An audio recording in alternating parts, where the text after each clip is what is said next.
This is a summary video about the various test tube reactions that you can carry out in order to identify different organic groups.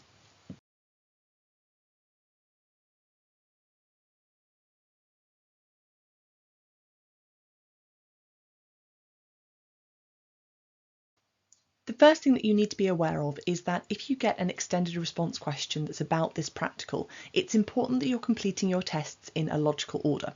So that means you can't do one test that is going to give a positive result for a subsequent test. So for instance, you can't test to see whether anything is unsaturated by using bromine water if you're then going to go on and test for halogenoalkanes later, because you'd get a positive test from the bromine that you'd added. So speaking of bromine water, our first test is going to be for unsaturated bonds, and in the context of A-level chemistry, this is probably going to be you trying to identify an alkene.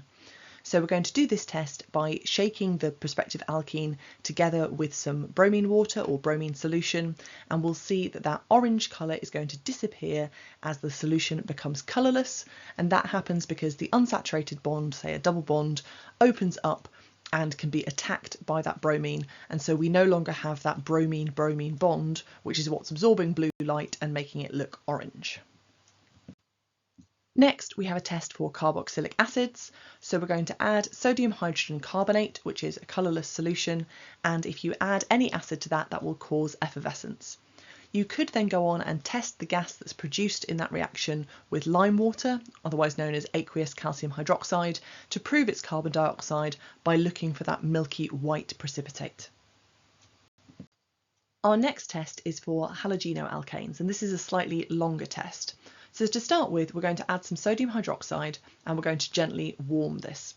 And when that happens, we're going to produce an intermediate product which we can then acidify with nitric acid, and it has to be nitric acid because if you used hydrochloric acid you would get a false positive and you would make silver chloride, or if you used sulfuric acid you would get a false positive and you would make a white precipitate of silver sulfate. So it needs to be nitric acid, and then we add some silver nitrate, and the result of that is that we get a precipitate of the silver halide. And then you're already really familiar with those colours from the inorganic chemistry part of the course, but just to remind you, if you produce a silver chloride precipitate, that is white, and then silver bromide is cream and silver iodide is more yellow.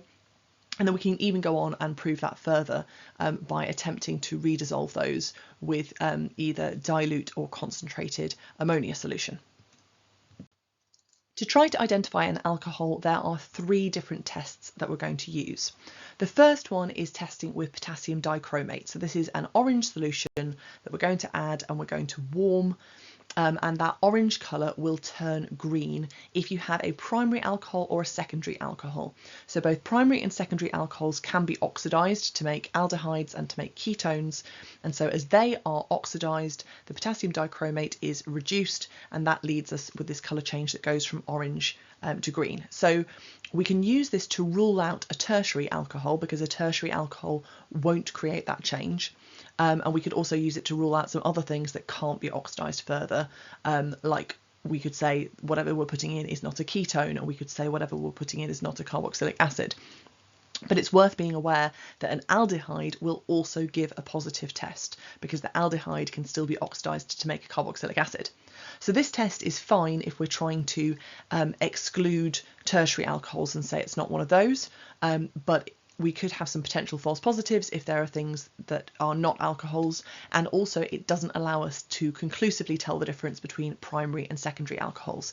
There tends to be a difference in the speed in which the reaction will happen, but that on its own is not really enough for us to be certain. So if we're trying to distinguish between a primary and a secondary alcohol, we can't do that using potassium dichromate. So we need to look at the oxidation products and then try and differentiate between those. So if we have a primary alcohol, we'll make an aldehyde. If we have a secondary alcohol, we'll make a ketone. And there are two different tests you can use to differentiate between an aldehyde and a ketone. So the first test is the failing solution test. So we make failing solution by mixing together one solution of copper 2 sulfate and one solution of potassium sodium tartrate and sodium hydroxide. And so you mix those two together, and because that overall solution contains copper 2 plus ions, it's a bright blue colour. So we're going to add our aldehyde or ketone and gently warm it.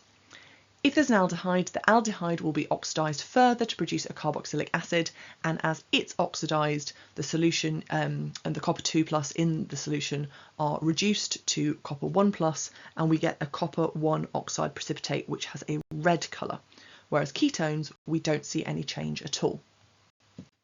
And then alternatively, you could warm the chemical that you're testing with Tollens reagent.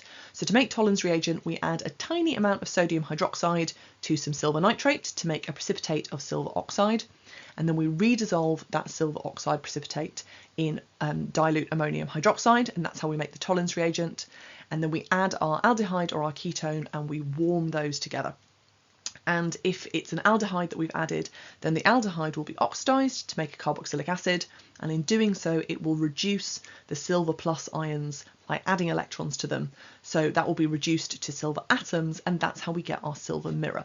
So that's our positive test for our aldehyde, and for the ketone it's a negative test and we don't get the silver mirror.